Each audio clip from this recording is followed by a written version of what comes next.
Retornamos con ustedes, amigos y amigas de Agenda Económica. Hoy día, Rosana y quien les habla, estamos teniendo un interesante conversatorio con Fran Fuentes, quien es un economista muy preparado, como ya ustedes habrán podido escuchar, que le da mucho seguimiento a estos temas de la economía internacional.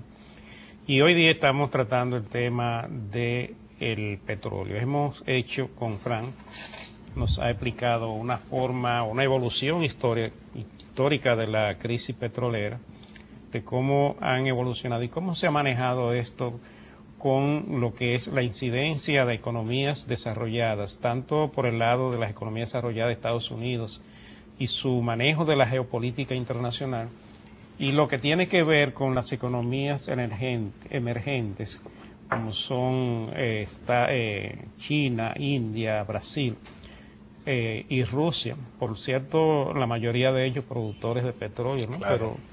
Pero son consumidores netos, por lo que ha representado su alto poder económico, su alta demanda.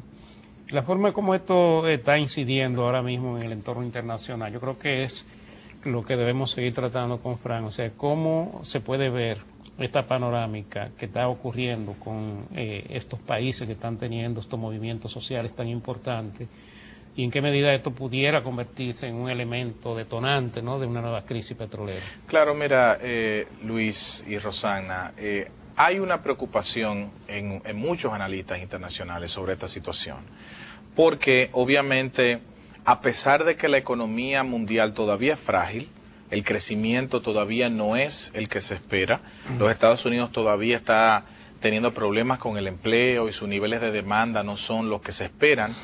Nosotros entendemos que a pesar de que hoy los factores económicos y los factores de demanda priman en términos de determinación del precio del petróleo, pero es preocupante lo que sucede en el Medio Oriente, sin dudas.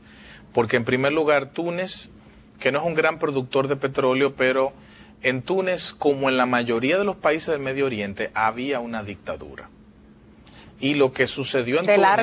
De larga data. Porque hay que entender que las grandes economías, los países desarrollados que rigen la geopolítica a nivel internacional, en muchos casos o se hicieron de la vista gorda o apadrinaron muchas de estas dictaduras con el objetivo de asegurar que la provisión de petróleo no iba a escasear en el mercado internacional.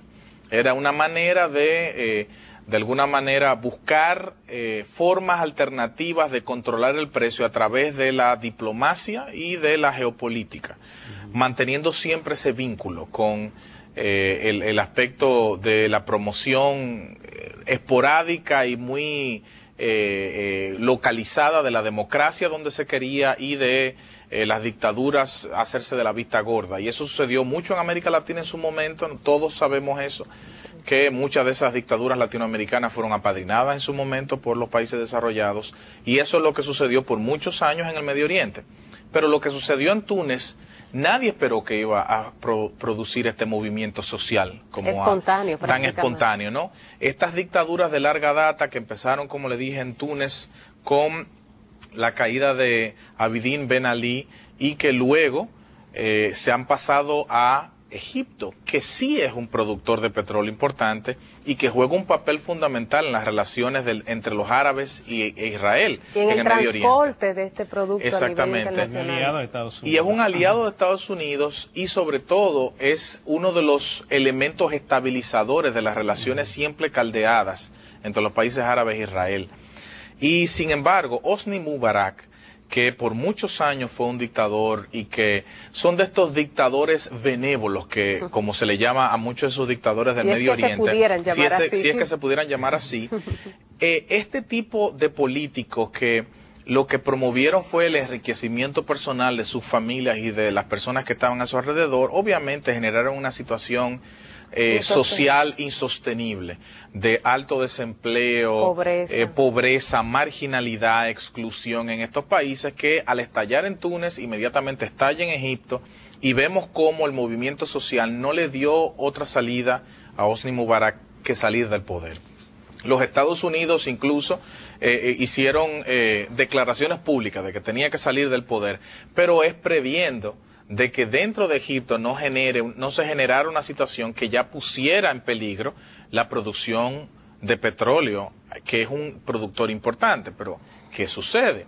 Ahora las cosas se han movido a Libia. Y parecía milenario líder Muammar Gaddafi, que desde 1969 propició una revolución socialista en Libia, y que es uno de los líderes más conocidos a nivel internacional, junto con Fidel Castro, son los líderes que más han estado en el poder en sus países en los últimos 100 años. Pero nos damos cuenta hoy como incluso un líder con tanto poder y tanto control de su país, un país donde no hay partidos políticos, donde no se permiten libertades, donde las emisoras de radio, canales de televisión, todo está controlado por el poder, en este caso por Gaddafi. Hoy en día hasta Gaddafi está en peligro de ser removido del poder. Y Libia es un productor muy importante de petróleo a nivel internacional y es uno de los principales productores del petróleo Brent, que se comercializa en Europa y que es el punto de referencia. Entonces mucha gente está diciendo, si esto se expande a Argelia, si se expande a Yemen, a Bahrein, a Jordania. Acuérdense que los jordanos tienen una monarquía apadrinada por los Estados Unidos. Entonces, todo esto está generando ya una tensión, porque este efecto dominó en el Medio Oriente se le podría ir de las manos a países como Inglaterra, Estados Unidos, que han apadrinado muchos de estos gobiernos y que son los principales afectados cuando el precio del petróleo aumenta. Entonces, esta es una situación sin duda tensa, que ha generado mucha preocupación, porque mucha gente incluso piensa que estamos volviendo a la situación de los 70, en donde la situación geopolítica está generando mucha tensión.